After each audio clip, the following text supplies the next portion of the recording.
Everyone, it's me Ina again, and today I'm gonna show you how to make chicken and corn soup with malunggay or spinach. So here are the ingredients for the soup.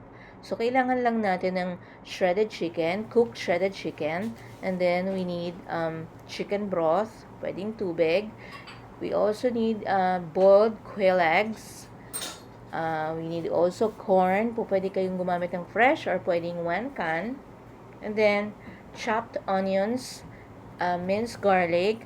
We need also chicken bouillon, sesame oil, ground pepper. We also need patis, and then we need cornstarch and white eggs. We also need cooking oil, of course, and of course, yung ating fresh malunggay. Kung wala kayong fresh malunggay, pwedeng frozen. Kung walang frozen malunggay, po pwede kayong gumamit ng spinach. Okay, let's start. Ilagay lang tayo ng 2 tablespoon of cooking oil. And then, igisa na natin yung ating bawang sibuyas. Then, haluin lang natin siya hanggang maamoy na natin yung aroma ng ating sibuyas and bawang. Then, after nyan, pagka medyo malata na siya, lalagay na natin yung ating shredded chicken.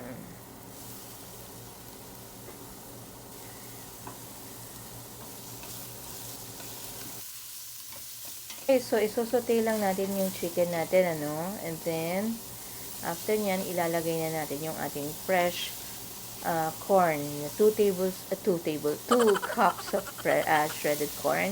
Kung wala kayong fresh corn, you can use the one in can. Mabibili natin sa supermarket. And then, of course, ilalagay na rin natin at the same time yung 6 cups of chicken broth. So, kung hindi kayo gagamit ng chicken broth, kung water lang ang gagamitin nyo, mag-a-add lang na tayo ng konting chicken bouillon para maano yung lasa ng broth ay ng sabaw natin. So, instead of 1 tablespoon of chicken bouillon, maglagay kayo ng 2 tablespoon or 1.5 tablespoon. And then, we also need to put 1 teaspoon of sesame oil, and then imimix lang natin siya. And then, pabayaan lang natin siyang, kung fresh ang corn ang gagamitin nyo, pabayaan natin siyang kumulo ng at least 2 to 3 minutes. Or 2, mabilis lang naman ng corn eh. So, 2 to 3 minutes hanggang kumulo siya, just cover the pot or pan. And then, okay, ilalagay na natin yung 1 tablespoon of patis. So, pwede nyo dagdagan yung patis kung hindi pa masyadong maalat or hindi pa tama sa panlasa nyo. Then, lalagay din tayo ng ground pepper habang kumukulo siya. Then, haluin lang ng maigi. Okay, so yung 4 tablespoon of cornstarch na dinulute natin sa 4 tablespoon of water, ipo-pour na natin siya sa ating soup.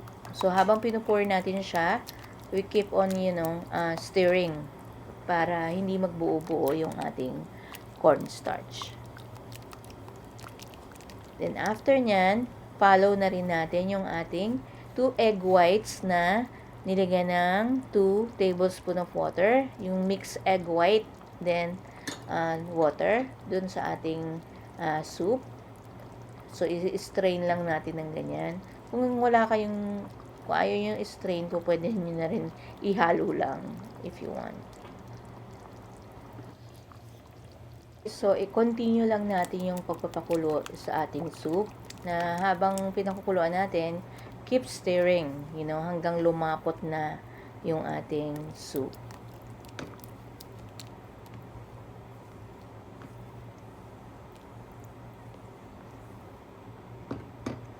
Then, ilalagay na natin yung ating quail eggs.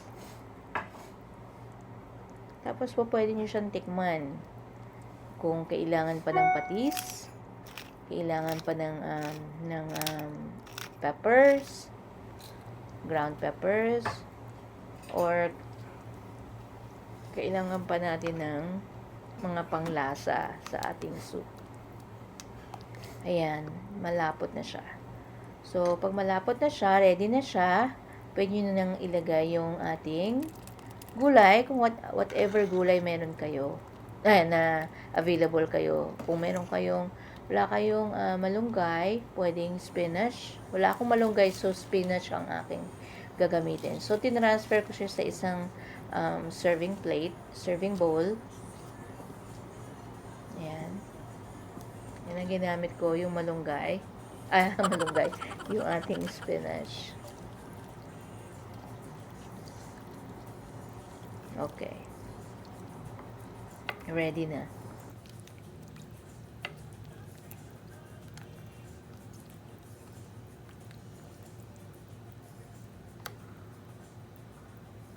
Okay, so sa mga taong ayaw kumain ng gulay, gusto nyo lang, or kung wala naman kayong gulay sa bahay na available, of course, wala kayong malunggay, wala kayong spinach, so lagyan nyo na lang at least ng, pwede nyo naman kainin ng ganyan lang, or maglagay kayo ng green onions, ayan, on top, para naman medyo may pagka-green yung inyong kakainin. So, yan po, pwede nyo kainin yan before kayong kumain ng dinner or ng lunch, bago nyo kainin yung inyong mga main courses. Ayan. Or kung ayaw nyo naman kasi carbs na yan eh, merong corn. So, kung ayaw nyo naman, nagda-diet kayo, pwede naman yung kainin yung ating soup by itself. So, ito naman yung soup na merong spinach na available kayo sa bahay. Wala akong available na what do you call this? Na malunggay. Kaya spinach yung ginamit ko. Yan. So, yan lang ang kakainin nyo. Pwede naman kung nagda-diet. So, yan. Papartneran lang nyo lang siya ng crackers if you want. Pwede naman, you can eat it by yourself. Actually, okay na yan kasi yung corn is already a carb. Yan. So, ako, papartneran ko siya ng crackers. Yan. So, usually, yung mga soup dito, nilalagyan ng crackers sa loob. Minimix lang nila. And then, yun na, okay na. So, ayan. So, I hope you enjoy my video for today. Na sana i-try nyo sa bahay nyo itong ating chicken and corn soup with malunggay or spinach. And thanks for watching. Enjoy!